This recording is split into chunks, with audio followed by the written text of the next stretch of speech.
Ini tidak ada hubungannya dengan ras. Jadi kalau kita di sini dengan tema yang mungkin selama ini tabu, seolah-olah kelompok etnis Cina ini tabu, tidak boleh disinggung. Yang mengusulkan penggantian kata Tionghoa menjadi Cina itu bukan TNI, karena TNI itu ada undang deklasifikasi. Artinya 25 tahun setelah satu peristiwa, semua dokumen setelah 25 tahun harus dibuka ke publik. Generasi Cina sekarang ini tidak lagi mengetahui bahwa perseteruan antara kubu Cina komunis dengan Cina nasionalis, mereka juga saling membunuh. Peristiwa pembantaian Cina di Batavia Oktober tahun 1740, ada peristiwanya. Tapi dipelintir menjadi seolah pemberontakan bangsa Cina. Tidak demikian. Dan yang dibaca oleh Presiden Habibie, Presiden Abdurrahman Wahid dan semua itu bukan buku sumber aslinya. Penjualannya ini melalui pelelangan. Pelelangan itu di toko-toko Cina, pribumi, diperjualbelikan sebagai budak di negeri sendiri oleh Belanda dan Cina. Bahwa kita ini sebenarnya bangsa pemenang, tidak terkalahkan. Tapi narasi, tafsir atau penulisan mengenai sejarah membuat bangsa Indonesia menjadi bangsa pecundang dan pengecut.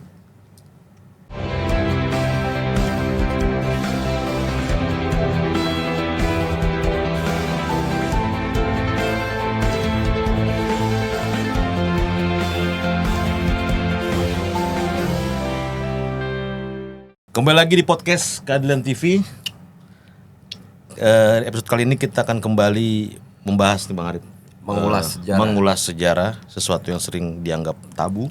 Ya, tapi penting untuk diluruskan tentang dugaan pemalsuan dan manipulasi sejarah. Banyak narasi sejarah kita bangsa Indonesia yang ditulis oleh pihak yang berkuasa, bukan oleh saksi peristiwa itu sendiri. Ada versi-versi sejarah yang sengaja dipoles, diubah, bahkan dibelokkan demi kepentingan politik, ekonomi, atau ideologi tertentu.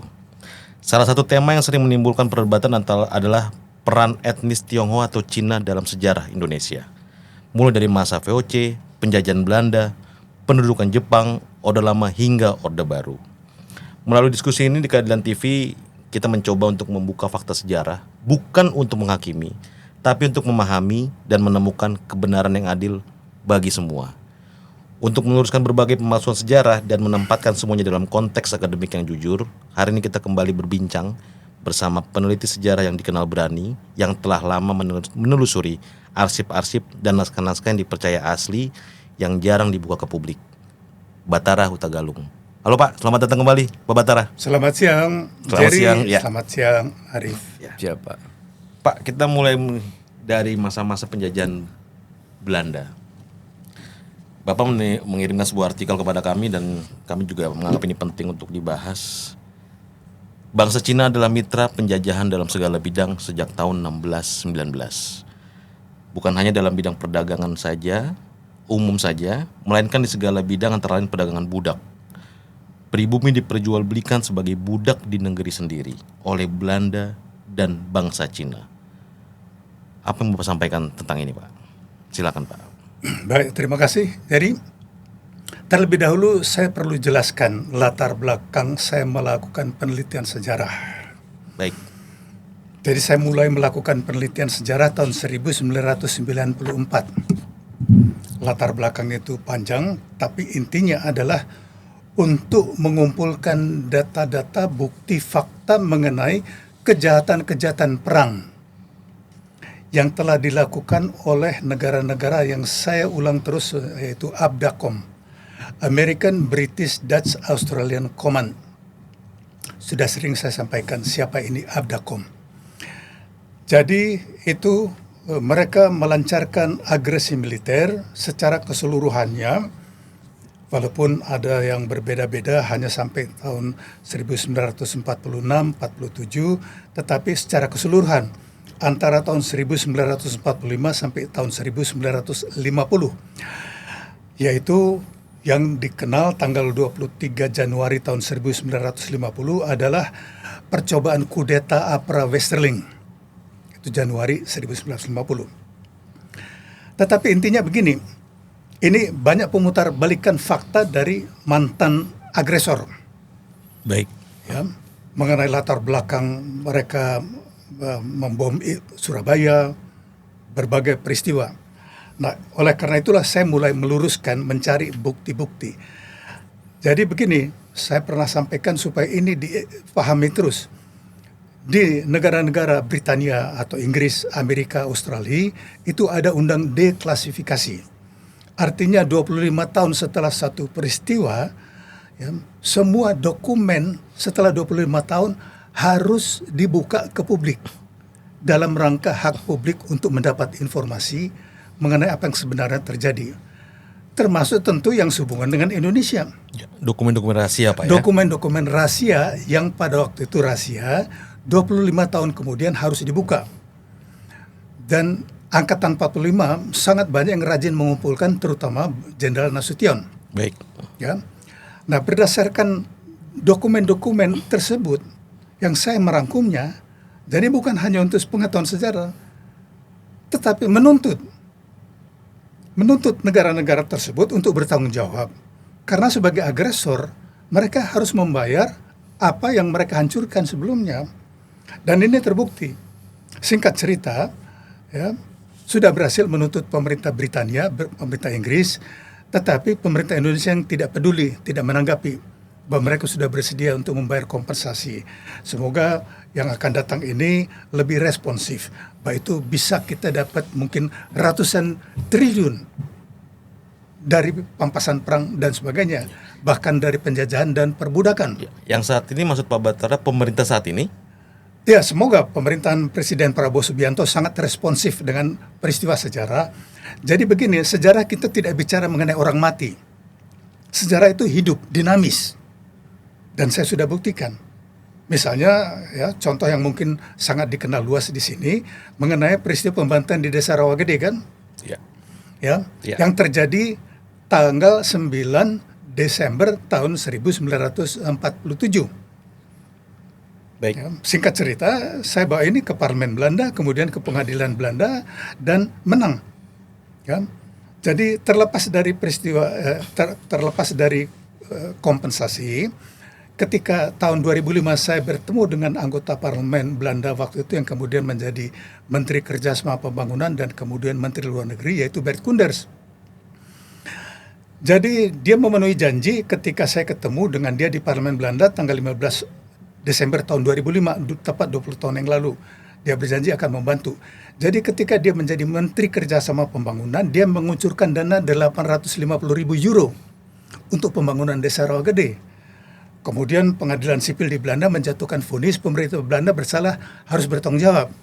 Ya, membayar sekitar, kalau nggak salah waktu itu 9 kali 2, 180.000 euro. Baik. Jadi totalnya untuk Desa Rawagede saja, pemerintah Belanda sudah mengucurkan dana lebih dari 1 juta euro, sekitar 18 miliar rupiah. Jadi artinya bisa, kan? Nah, saya tidak pernah dicap anti Inggris, rasialis, anti Belanda, tidak. Bahkan sangat banyak yang mendukung saya, anggota parlemen Belanda. Nah, demikian juga dengan pribumi. Ya, saya membuka banyak sekali segala macam peran pribumi, saya sebut nama-namanya, Raden Abdul Qadir Wijoy Atmojo, Kolonel Knil, ya, yang berpihak Belanda. Saya nggak dibilang anti Jawa, istri saya orang Jawa. Ya. Nah, jadi tidak ada hubungannya dengan ras. Jadi kalau kita di sini dengan tema yang mungkin selama ini tabu, seolah-olah kelompok etnis Cina ini tabu, tidak boleh disinggung. Tetapi perlu diluruskan dulu mengenai orang banyak yang sekarang takut menggunakan kata Cina, kan, pakai Tionghoa. Baik. Ini adalah satu yang lucu, sangat lucu. Karena sudah lupa sejarahnya bahwa tahun 65 sampai tahun 67 itu yang mengusulkan penggantian kata Tionghoa menjadi Cina, Tiongkok menjadi Cina, ya, itu bukan TNI, karena TNI dituduh supremasi militer yang mempengaruhi semuanya.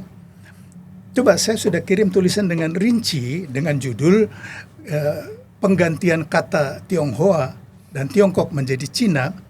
Saya tulis rinci dan sumber-sumbernya, yaitu Kepres dan Inpres dari Presiden Soeharto, itu berdasarkan usulan dan masukan dari kelompok Cina.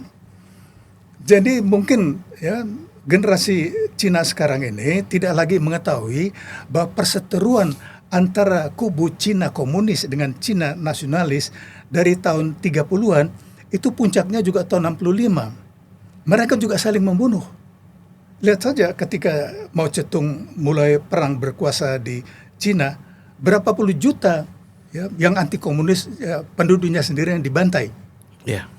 Ya, di Rusia Stalin, di Kamboja Pol Pot. Ya. Jadi rakyatnya sendiri yang dibantai. Jadi itulah perang di antara mereka sendiri, perang saudara, karena berdasarkan ideologi yang berbeda, berdasarkan tafsir ideologi yang berbeda. Nah, jadi kalau kita sekarang begini, ya, sangat banyak pemalsuan. Saya katakan pemalsuan, karena tidak demikian. Jadi begini, peristiwa sejarahnya tidak dipalsukan, karena tanggalnya ada kan. Misalnya peristiwa pembantaian Cina di Batavia Oktober tahun 1740, ada peristiwanya. Tapi dipelintir menjadi seolah pemberontakan bangsa Cina. Tidak demikian. Baca sumber dari Belanda. Tidak demikian ceritanya. Begitu juga yang selalu banyak beredar kan, Wali Songo dari Cina. Ya, itu adalah pelintiran dari buku yang diterbitkan tahun 1967. Ada di sini semuanya. Dan kemudian mungkin nggak tahu salah membaca atau salah menafsirkan yang dibaca oleh Profesor Slamet Mulyana yang dituliskan sebagai diduga Raden Pata itu siapa nama Cinanya segala macam, kemudian nama-nama Wali Songo itu diduga adalah orang-orang Cina ya. Tetapi Profesor Slamet Mulyana menulis di sini sudah terbukti. Dan yang dibaca oleh Presiden Habibie, Presiden Abdurrahman Wahid dan semua itu bukan buku sumber aslinya, tapi yang dibaca coba cari di Mbah Google mengenai Cina, Wali Songo Cina, semua sumbernya itu dari Profesor Slamet Mulyana.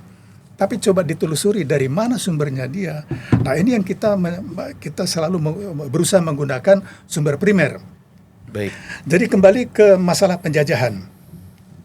Saya tulis di situ ini berdasarkan penelitian peneliti sejarah orang Cina juga, Cina di Indonesia. Baik. Ya, bahwa orang Cina pertama yang direkrut oleh Belanda tahun 1619 namanya Zhou Bengkong. Zhou Bengkong. Ya. Jadi waktu itu pusat perdagangan di Asia Tenggara adalah Pelabuhan Banten, pelabuhan internasional yang besar. Semua pusat perdagangan di situ. Baik. Ya. Sunda Kalapa yang kemudian direbut oleh Jan Pieter Soenkun tanggal 30 Mei tahun 1619 itu pelabuhan kecil. Tetapi awalnya karena itu pelabuhan besarnya atau pusat perdagangannya di Banten, di situ banyak terkumpul pedagang Cina. Jadi ketika Jan Pieter Soenkun, Gubernur Jenderal VOC keempat, menguasai Sunda Kalapa, yang waktu itu sudah diganti menjadi Jayakarta. Baik. Oleh Fatahillah. Ya, menjadi Jayakarta, dikuasai oleh Jan Pieter Soenkun oleh VOC tanggal 30 Mei tahun 1619. Baik. Dia ingin membangun imperiumnya di situ, maka dia membujuk pedagang-pedagang Cina dari Banten untuk pindah ke Jayakarta yang dia ganti namanya menjadi Batavia. Ya. Okay. Dengan bujukan-bujukan segala macam, diberikan prioritas segala macam, ya. Berhasil Belanda itu membujuk seorang tokohnya waktu itu bernama Zhou Bengkong yang mengajak 600 pedagang Cina pindah dari Banten ke Batavia. Dapat surat pengangkatan resmi menjadi kapten dari orang Cina. Artinya yang mungkin mengatur segala sesuatunya. Pada waktu itu diperkirakan penduduk di Jayakarta orang Cinanya sekitar 400. Jadi tercatat setelah kepindahan 600 itu tercatat ada sekitar 1000 orang Cina di Batavia. Baik. Ya. Nah, jadi tercatat juga sudah di buku mengenai ada dari orang peneliti Belanda Ewald Vogt mengenai perbudakan. Sejak Belanda menginjakkan kaki di Banten, Mereka sudah mulai dengan perdagangan budak, dengan mendatangkan budak-budak dari Madagaskar. Baik. Ya. Jadi di situ sudah dimulai perdagangan budak. Dan ini sudah diperluas dan kemudian resmi ada undang-undang perbudakan itu kalau tidak salah sekitar tahun 1640-an. Baik. Jadi tidak lama setelah mereka berkuasa di beberapa wilayah sudah diberlakukan undang-undang perbudakan. Baik.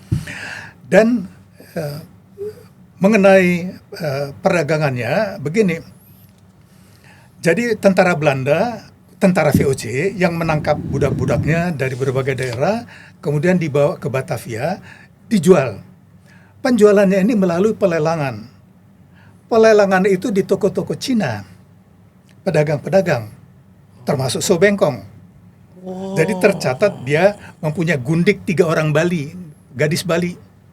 Sobengkong ini. Sobengkong, ya punya 3 begundik atau apapun. Ya. Nah, ukuran kekayaan pada waktu itu bukan Lamborghini, bukan Ferrari, tetapi jumlah budak yang dimiliki. Ini Itu tahun, ukuran. tahun berapa ini, Pak? Iya, dari tahun 1600-an sampai tahun 1800-an. Karena orang kalau sudah punya 800 budak, wah luar biasa kayanya kan? Ya, saya Ya. pengen stop di situ, Bang. Maksudnya supaya jelas dulu nih, misalkan. Bapak tadi mengatakan bahwa dulu di tahun 1600-an sampai 1800-an Ya, itu bangsa kita kan udah dijajah sama Belanda tuh, Pak. ya, Dan waktu itu ada perbudakan. Ini kan sejarah yang nggak pernah diungkapin oleh semua orang, Pak. tabu. Tabu.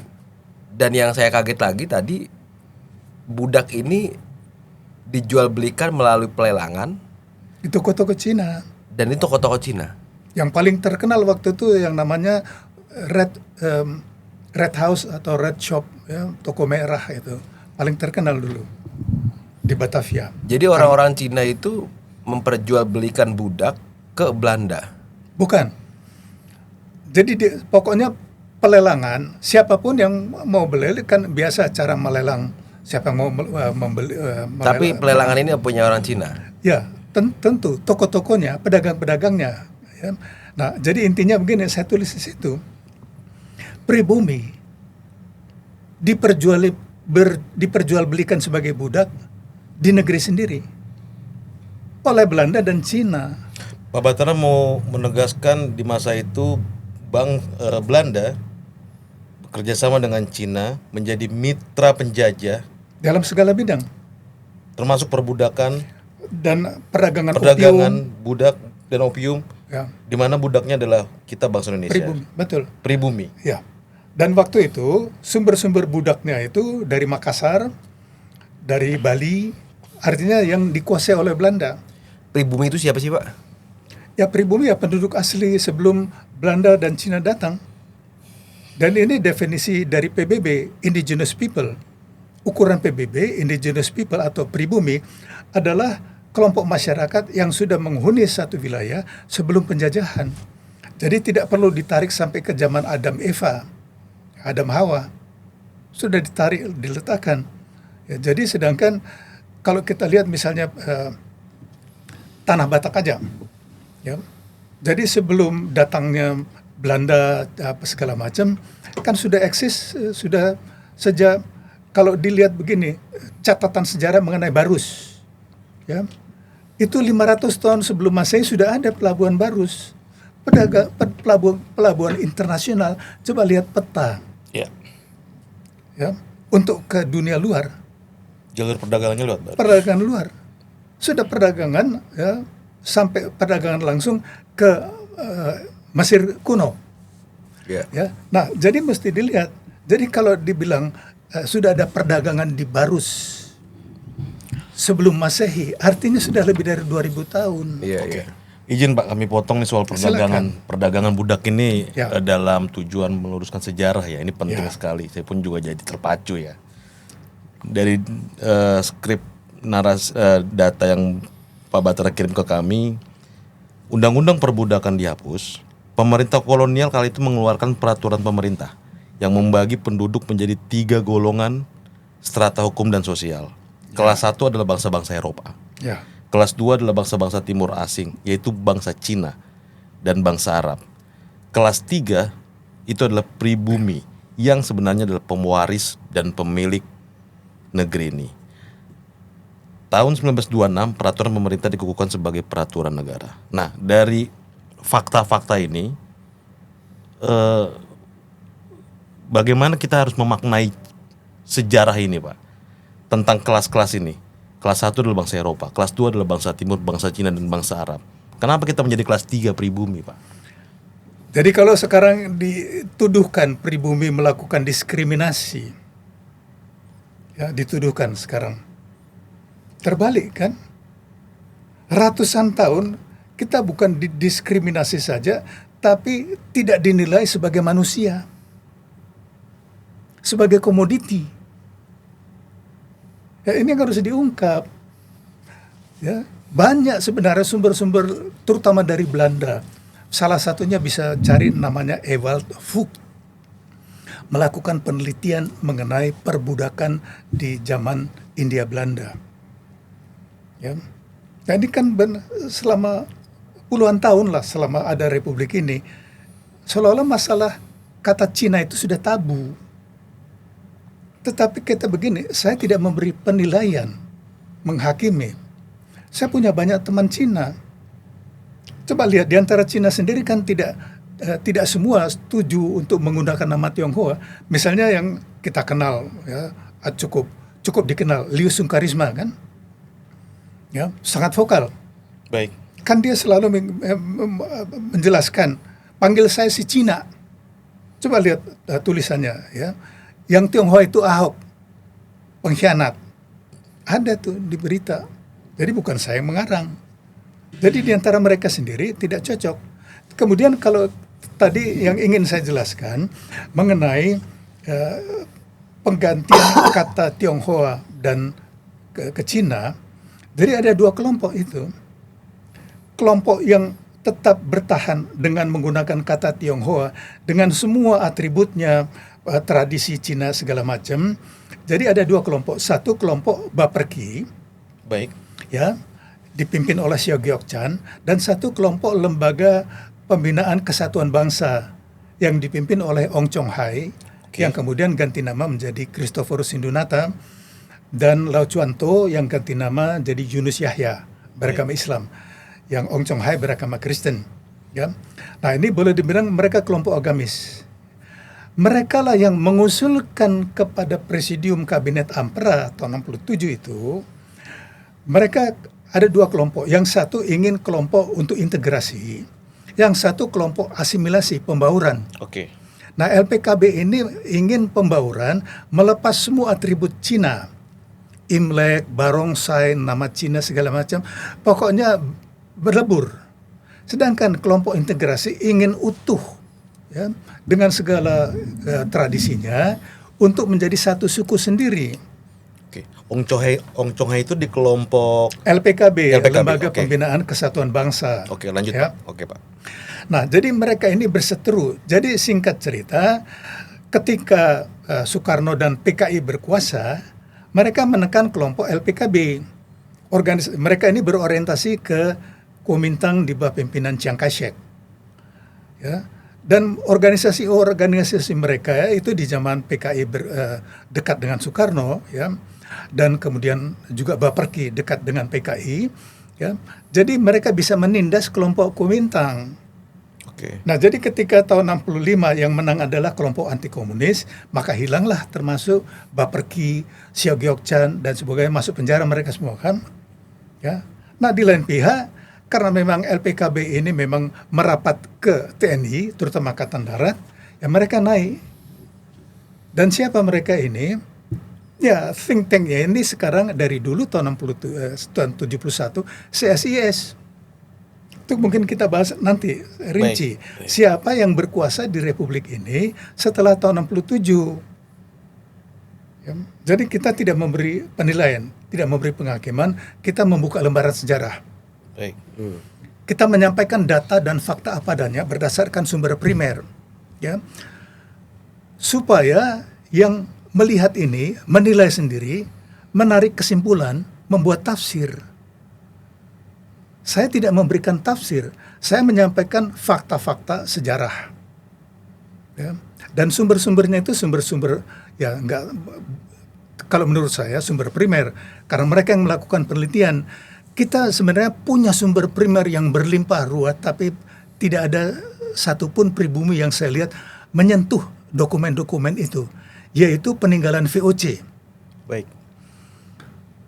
Jadi ada yang melakukan penelitian lembaran kertas penulisan dari sejarah zaman VOC. Kalau dijajar satu persatu, itu bisa dijajar dari mulai Jakarta, dari Jakarta Pusat sampai ke Bogor. Begitu. Banyak banget berarti. Luar biasa. Jadi ini, sebenarnya peneliti sejarah ini punya sumber yang berlimpah ruah. Tapi pertama mungkin masalah kemauan, malas. Kedua, mengenai kendala bahasa. Dan ketiga, ya, yang menjadi anak tiri keempat di Indonesia ini adalah dana penelitian. Ya. Yang besarnya itu bukan untuk menulis bukunya. Saya sudah menerbitkan 8 buku. Yang mahal dan waktu panjang itu biaya untuk melakukan penelitian. Riset. Sekarang kan ya, sekarang ada Wikipedia, ada Google, ada AI segala macam. Tapi sampai tahun 90 sampai awal tahun 2000-an itu belum ada. Jadi saya harus cari bukunya, beli bukunya, membaca bukunya. Kalau sekarang kan tinggal copy paste. Nah, bagaimana penulis-penulis yang dahulu, ya, yang masih pakai lampu teplok, pakai pena lama, celup segala macam, itu prestasi luar biasa. Nah, jadi intinya begini, kita membuka lembaran sejarah, menyampaikan apa adanya. Kita tidak memberi penilaian. Tetapi kalau dikatakan sekarang bahwa kita pernah bahas di sini mengenai rencana Kementerian Kebudayaan untuk menulis ulang narasi Sejarah, ya. Kemudian kita dapat konsep pertama dari tim, ya. Tapi Menteri Kebudayaan sendiri tidak pernah belum membaca. Sampai kami FKMPS diterima oleh Menteri Kebudayaan tanggal 5 Agustus yang lalu, ya, menyampaikan dia juga belum membaca. Baru mendapat informasi juga dari kami dan terkejut ternyata. Jadi ya, makanya saya sampaikan bahwa memang selalu sudah dari dulu, ya, Presiden memberikan instruksi kepada menterinya dari A ke B, menterinya kepada dirjen sekjen, B ke C segala macam sampai ke bawah, sampai ke pelaksananya itu sudah Z. Banyak penyimpangan. Nah, saya sampaikan juga di sini kan, Menteri Kebudayaan memberikan tugas kepada tim untuk begini melakukan, tidak banyak penambahan, hanya narasi ulang. Tapi yang digagas oleh tim konsepnya itu, yang saya bilang luar biasa ngawurnya kan, sampai membuat teori, untuk masuknya pengaruh signifikan peradaban Cina sebelum prasejarah, di masa prasejarah. Kan saya jelaskan di sini, dalam sejarah itu tidak ada teori, itu fakta. Nah, bagaimana kalau sejarawan mengarang teori mengenai sejarah? Ngawur itu. Maka saya katakan ini ngawur tim ini. Saya bilang terus terang. Karena sejarah itu cerita ya Pak, fakta. Fakta. Ya. Jadi kalau mengenai tanggal-tanggalnya itu tentu sejak mulai ada aksara, baru bisa dimulai menulis. Sebelum itu hanya diduga, praduga, segala macam, kira-kira, ilmu kira-kira, ilmu duga-duga. Jadi bagaimana mau mengarang teori mengenai masuknya satu peradaban?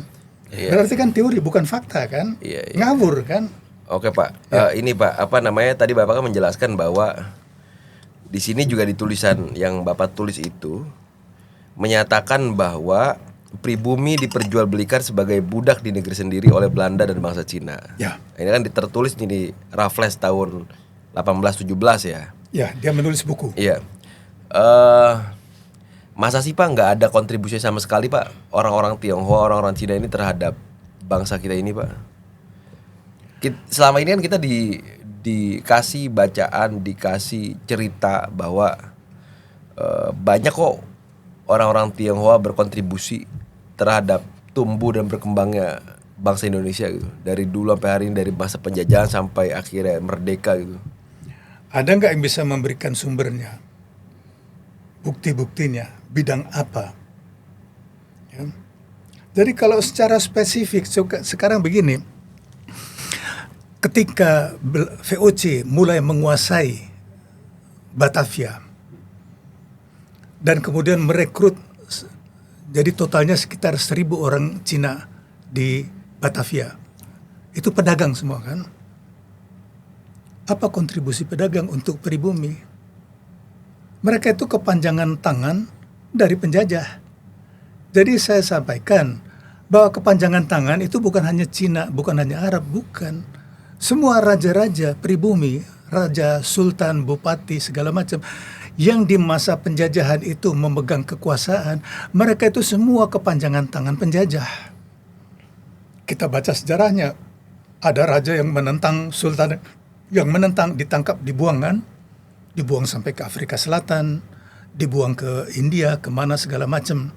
Atau misalnya Diponegoro dari Jawa dibuang ke Minahasa, demikian juga Imam Bonjol dipindahkan.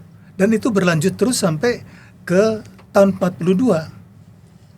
Nah, jadi kalau dikatakan kontribusinya, jelaskan dulu di mana, masalah apa. Sekarang masalah tradisi. Ya, tradisi mana yang diadopsi, agama mana. Jadi kalau yang kita bahas yang lalu, dari konsep dari tim yang dibentuk untuk menulis narasi, menulis ulang narasi, ya, bahwa di situ banyak sekali, termasuk agama, termasuk yang membawa agama Konghucu, Taoisme, dan Buddha Mahayana. Kan saya pertanyakan, coba sebut komunitas pribumi, satu etnis pribumi yang menganut Konghucu atau Taoisme. Yeah. Kalau dibilang Buddha Mahayana, terbalik.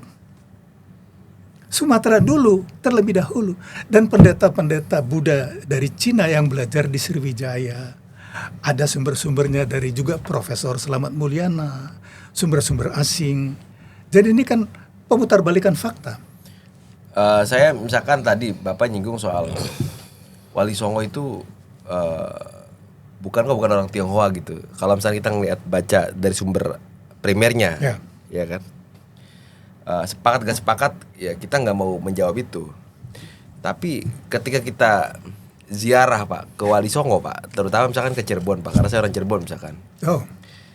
Ada Sunan Gunung Jati kan, menikahi putri Ong Tin di sana Pak. Orang Cina, Tionghoa. Lahir dari raja Cina juga, di Tionghoa juga, di Cina sana ya. Ornamen makamnya itu ornamen Tionghoa Pak. Untuk makam wali ini, Sunan Gunung Jati ini. Beberapa daerah lain misalkan, kalau kita baca di Google gitu ya, ada di Cirebon lagi nih, karena saya orang Cirebon ya Pak. Siapa namanya saya lupa. Ada satu orang, dia kaya raya, pemilik pabrik tebu waktu itu, orang Cina. Ya orang yang dermawan. Dan pas meninggal ditangisi oleh orang-orang pribumi juga gitu loh. Artinya kan ini kan jadi dagang oke, cuan, tapi satu sisi kan membuka lapangan kerja untuk pribumi gitu kira-kira Pak. Bagaimana Bapak bisa menjelaskan atau menanggapi hal ini? Ya itu individual kan? Ya individu. Memang, jadi seperti saya sampaikan, kita tidak generalisasi. Banyak juga kontribusi sejak tahun 30-an. Ya, kontribusi yang nyata di bidang media, pers dan sebagainya. Kemudian contohnya Laksamana John Lee, ya, berperang di pihak Indonesia, ya, mendapat gelar pahlawan nasional, memang layak karena memang terbukti kontribusinya. Tetapi di lain pihak jangan lupa, jadi mungkin nanti kita bicarakan khusus mengenai pasukan bangsa Cina Pao Antui. Wah ya itu menarik itu Pak. Iya. Ya. Jadi kan ada. Pao Antui itu menarik. Jadi di pihak pribumi mungkin nggak sampai 10 orang. Ya. Tetapi yang di pihak Belanda itu tercatat sekitar 50.000 di Jawa dan Sumatera. berperang senjata di pihak Belanda untuk menghancurkan Republik Indonesia dan bangsa Indonesia. Orang-orang Cina. Kan bangsa Cina, Pao Antui. Oh. Ya, kita bahas saja nanti lebih rinci. Iya. Tetapi ini saya pikir begini, kita batasi saja dulu di masa penjajahan Iya. dan pendudukan tentara Jepang. Iya. Ya. Jadi yang perlu kita luruskan di zaman penjajahan sampai berakhirnya penjajahan Belanda di bumi Nusantara, belum pernah ada di Indonesia kan, sampai tahun 42, ya, ini namanya Hindia Belanda. Baik, ya. Ya, bukan berasal dari kata Indonesia, bukan. Ya, Indonesia berasal separuh dari India. Karena Indonesios itu adalah penduduk kepulauan India. Sudah lama saya usulkan ini nama salah. Coba cari asal usulnya. Ditulis oleh Bung Hatta dalam memoarnya bahwa nama ini baru diketahui kesalahan tahun 1927 di Belanda. Tapi sudah sempat tersebar sini. Tapi nanti aja kita bicarakan. Ya. Yeah. Nah ini sebagai contoh bahwa peran mereka itu yang saya ungkap. Kalau dikatakan mereka itu banyak dermawan, itu individual. Iya, person to person. Ya, jadi tentu ada. Ya, tentu ada. Tetapi kita bicara secara global. Iya, bahwa ada loh ya kejadian seperti ini gitu. Kejadian seperti kayak tadi misalkan ada orang Cina yang menjadikan pribumi sebagai budak dan dia tektokan dengan Belanda misalnya kira-kira. Ternyata ada yang gitu-gitu gitu ya Pak.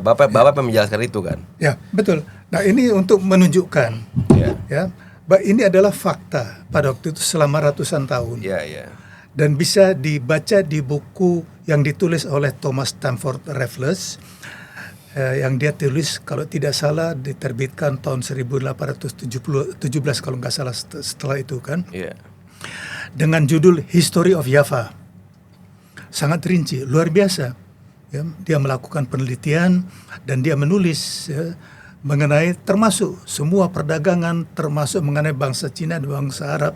Dan di situ dia tulis peran signifikan bangsa Cina dalam perdagangan budak.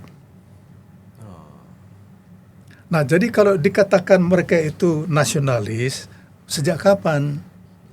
Nasionalisme pribumi itu baru pertama kali bangkit tahun 1917 di kalangan pemuda-pemuda pribumi yang melanjutkan pendidikan di Belanda. Setelah mereka bersinggungan dengan dunia internasional, dengan bangsa-bangsa terjajah dari Afrika segala macam, berinteraksi, dan di situ mereka mendapat gagasan-gagasan untuk membentuk bangsa dan mendirikan negara. Belum ada.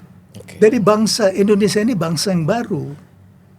Bukan sudah dijelaskan tahun 1926 oleh Sumarto, ketua Young Java waktu itu, bahwa pengertian Indonesia, bangsa Indonesia bukan dalam pengertian etnologi atau antropologi, tapi dalam pengertian politik.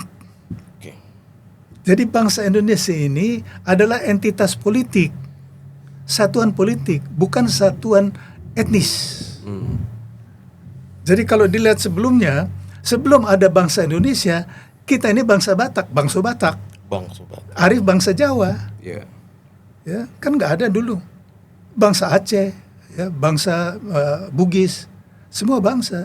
Setelah kita bersepakat untuk membentuk satu bangsa, bersatu, mendirikan negara bangsa, nation state, kesepakatan kita bersama, kita menurunkan dari bangsa menjadi subbangsa. Tetapi etnis tetap. Saya bangsa Batak, saya bangsa Indonesia, etnis Batak. Ya, Arif bangsa Indonesia, etnis Jawa. Jadi etnis kita tidak berubah. Pak. Jadi ini garis besarnya. Untuk menghindari kesalahpahaman, kita membuka lembaran sejarah berdasarkan data dan fakta. Silakan menarik kesimpulan sendiri. Izin aku potong Pak Batara. Silakan. Ini kita udah terakhir dalam konteks tema pelurusan sejarah di masa penjajahan Belanda. Sejak 1600-an bangsa Cina dan bangsa Belanda menjadi mitra penjajahan dalam Segala bidang. perdagangan budak dan segala bidang di Indonesia. Berapa lama itu Pak terjadi? Sampai tahun 1942. 300 tahun berarti Pak. Di masa penjajahan Belanda full. Iya, jadi 300 tahun kan tidak di seluruh Indonesia. Ya, mungkin yang selama sekitar 300 tahun itu khusus di Batavia. Tahun 1627-28 kan tercatat Sultan Agung dari Mataram menyerang Batavia kan. Oke. Ya. Oke. Sampai perjanjian Gianti 1750 kalau tidak salah. Itu kan masih ada kerajaan Mataram. Kan belum dijajah. Baru dengan perjanjian-perjanjian itu mereka menyatakan kesediaan untuk mengakui Belanda sebagai atasan. Jadi dalam istilah ketatanegaraan internasional sebagai negara vasal di bawah negara kelas 2, di bawah kelas 1.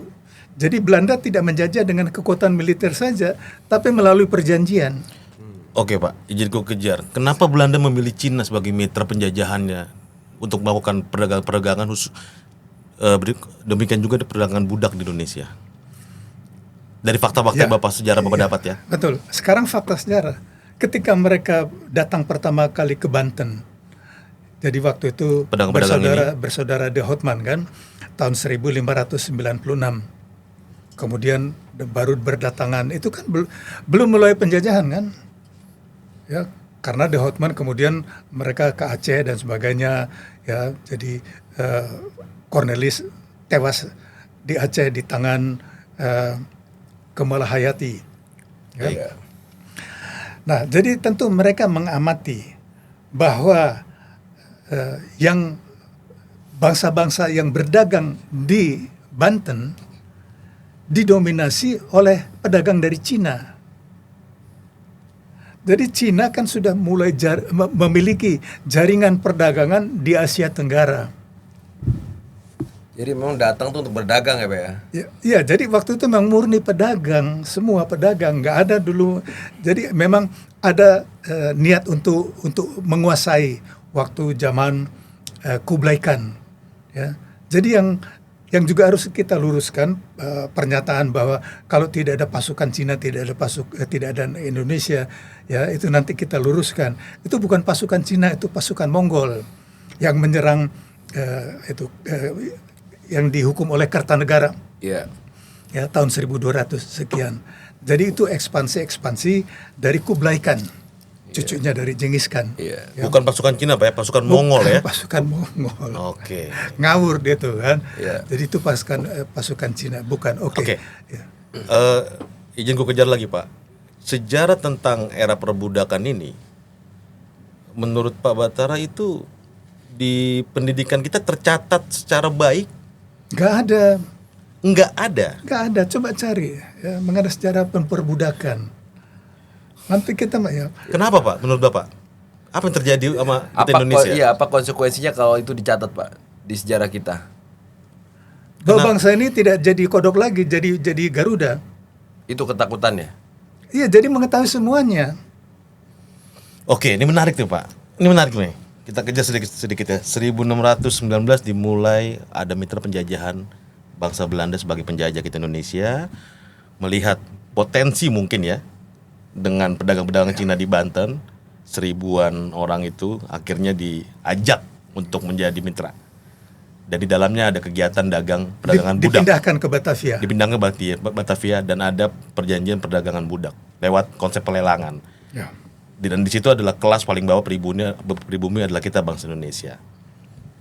Catatan. Dan itu kemudian, Oke. jadi setelah undang-undang perbudakan dihapus, Oke. ya, pribumi naik tingkat dari budak, ya, jadi jongos. Itu 1926.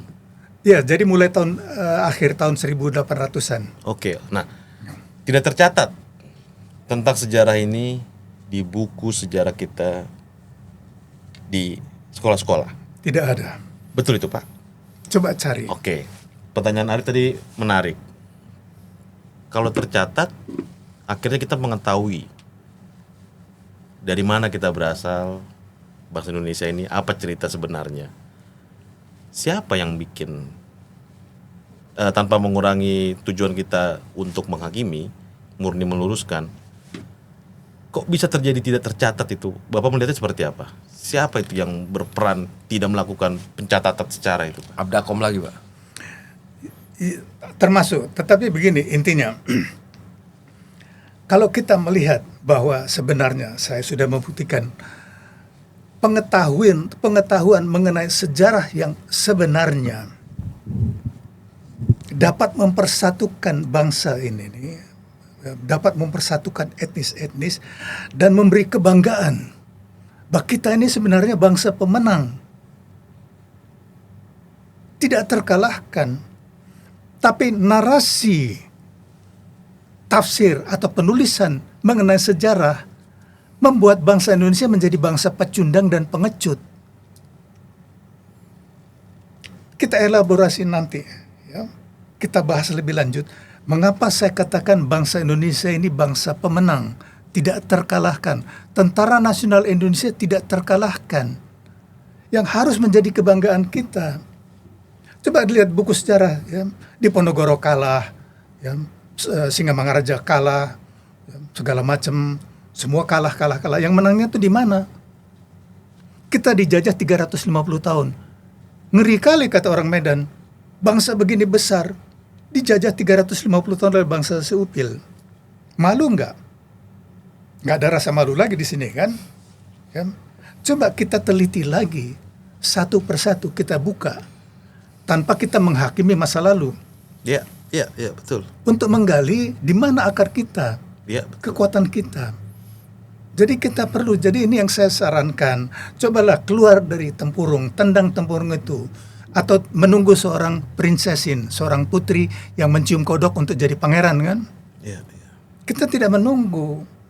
Kita tendang tempurung, kita ya, harus menjadi Garuda. Nah ini yang harus kita lakukan. Sejarah itu adalah senjata ampuh untuk menyerang dan untuk ketahanan nasional. Kalau kita sebarluaskan sekarang, sejarah yang sebenarnya, kebanggaan kita, kehebatan kita di mana? Ini menjadi kebanggaan. Tetapi coba kita nanti teliti lagi, mengapa sejak tahun 1967, ya, nah ini pertanyaan bagus. Kenapa itu sejarah penjajahan itu hilang? Misalnya, ingat kan di zaman Orde Baru, ada film yang dilarang, Romusha. Nggak tahu lagi, mungkin anak-anak muda sekarang kan.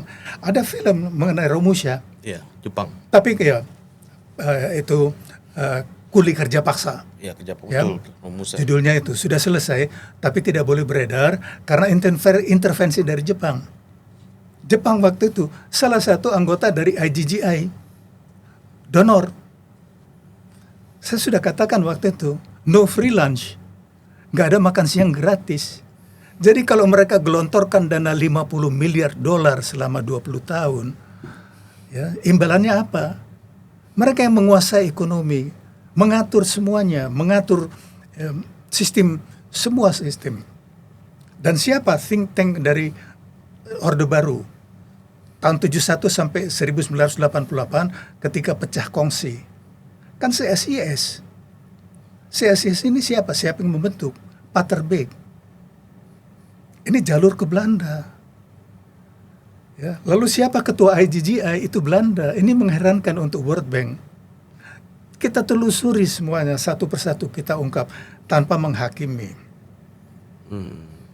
Pak, terakhir Pak, kembali ke ini ya, masa penjajahan Pak. Berapa paling banyak sebuah pelelangan perbudakan? Satu orang misalkan saya punya tempat lelang gitu untuk budak Pak. Berapa paling banyak jumlahnya satu orang tuh Pak? Budaknya berapa? Gitu? Harganya? Pertama boleh harganya. Satu budak itu berapa? Yang kedua, karena kan waktu itu kan tolak ukur ini kaya atau miskin kan dari berapa lu punya jumlah kan gitu. Bapak kan bilang gitu tadi. Jumlah ya, budaknya. kan? Iya, jumlah budaknya kan. Waktu itu berapa paling banyak Pak? Yang selanjutnya, budak ini digunakan untuk apa sama Belanda? Apa suruh ngepel kah atau suruh apa kah Pak gitu Pak? Jadi kalau yang saya pernah baca, ada pemilik yang terbesar itu sampai 800 budaknya. Satu pelelangan. Bukan satu orang, sa- pemilik budak. Kalau pelelangan itu saya nggak tahu karena tentu berbeda-beda. Kadang-kadang mungkin cuma 10-20 orang, kadang-kadang segala macam. Satu orang 800 budak dia punya. Satu pemilik budak memiliki 800 budak. Dan itu semua pribumi. Iyalah. Tetapi ada kemungkinan juga karena itu pelelangan itu internasional. Yang pertama kali dibawa untuk dijual di sini adalah budak dari Madagaskar yang saya baca. Ya, bisa ditelusuri. Sebenarnya kalau rajin membaca, tetapi sayangnya kebanyakan bahasa Belanda dan bahasa Inggris. Nah, di sini kelemahan bahasa kan. Iya. Ya. Semua sebenarnya ada itu sudah mungkin puluhan buku. Oke, paling banyak satu orang itu 800 budak. Yang saya Iya, rekornya. iya. Rekornya. Jadi harga budak pada waktu itu berkisar sekitar sampai yang paling tinggi kalau tidak salah sekitar 600 gulden. Itu kalau rupiah berapa coba? 600 gulden itu ya. Jangan dihitung sekarang, hitung yang lalu. Jadi sebagai contoh, ada seorang siswi Belanda yang saya kenal waktu itu, Annemara van Bodekom, ketika dia di sekolah di SMA melakukan penelitian mengenai periode 1830 sampai 1870. Jadi kekayaan yang dibawa Belanda dari jajahannya itu pada waktu itu sekitar kalau 600 juta gulden, dan kalau dengan indeks tahun tahun 2000-an itu, tahun 2000-an sekitar 15 miliar dolar atau 15 miliar gulden. Jadi itu luar biasa. Atau uang hasil konferensi baja bundar yang harus dibayarkan oleh Republik Indonesia Serikat kepada pemerintah Belanda sekitar 1,1 miliar dolar, 4,5 miliar gulden. Saya cari di AI berapa nilai sekarang. Jadi kalau dulu 1 miliar dolar tahun 50, sekarang sekitar 12,5 miliar. Jadi 12 kali lipat. Jadi itu ukuran-ukurannya.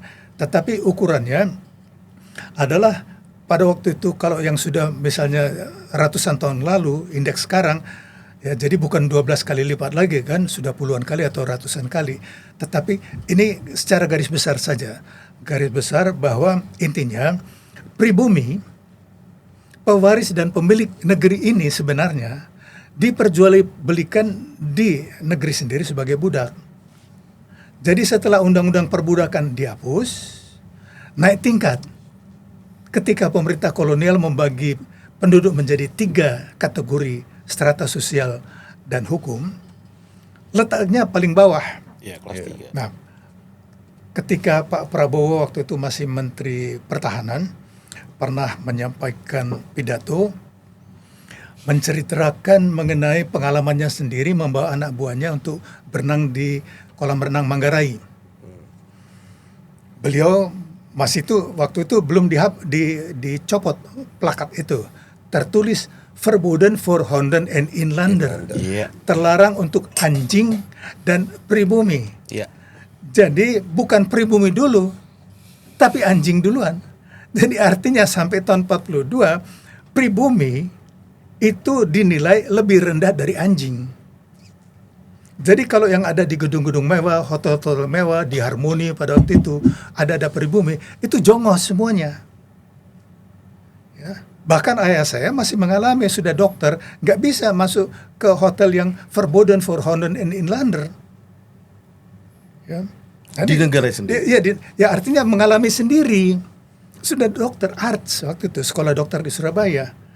Tentu gajinya ya cukup tinggi sebagai dokter kan, tapi tetap saja nggak bisa masuk ke hotel mewah. Pak, izin terakhir dari Yarib, saya terakhir. Ya. Ini tentang 1600 Pak, sampai 1900-an. Kita mencoba pelurusan sejarah ini tentang di masa penjajahan Belanda. Ya. Kita berandai-andai Pak, andai kata podcast kita ini memberikan dampak yang bagus, positif buat generasi anak muda tentang pelurusan sejarah. Apa poin yang mau Bapak sampaikan tentang pelurusan sejarah ini bagi penonton? Saya mengutip Presiden Indonesia pertama. Jangan sekali-kali meninggalkan sejarah. Oke. Saya meneruskan tambah satu kalimat. Meninggalkan sejarah Indonesia membuat Indonesia menjadi sejarah. Dan ini yang terjadi.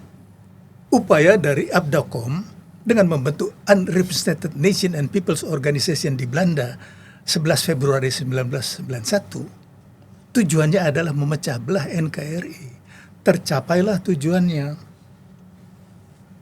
Oleh karena itu kita menggali, sekali lagi, tidak menghakimi, tetapi jangan diputar balik sejarah. Kita melihat apa adanya, oh demikian faktanya, situasinya. Tetapi jangan kemudian dipelintir bahwa mereka berkontribusi. Ya, ada tulisan juga dari Yusuf Hamka, saya bisa kirim nanti. Dia sendiri yang masih menggunakan kata pribumi, mengakui dia itu pendatang. Waktu itu, mungkin 20 tahun yang lalu dia menulis itu kan. Kita berdagang saja, tapi sekarang dia mau jadi presiden kan. Ya. Nah, contoh, masih ada itu. Jadi jangan lupa. Jadi mereka menyadari, ya, itu pendatang.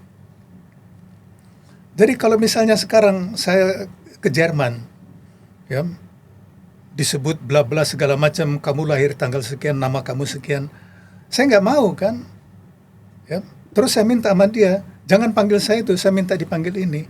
Bisa nggak saya ngomong di Jerman? Tetapi di Indonesia bisa.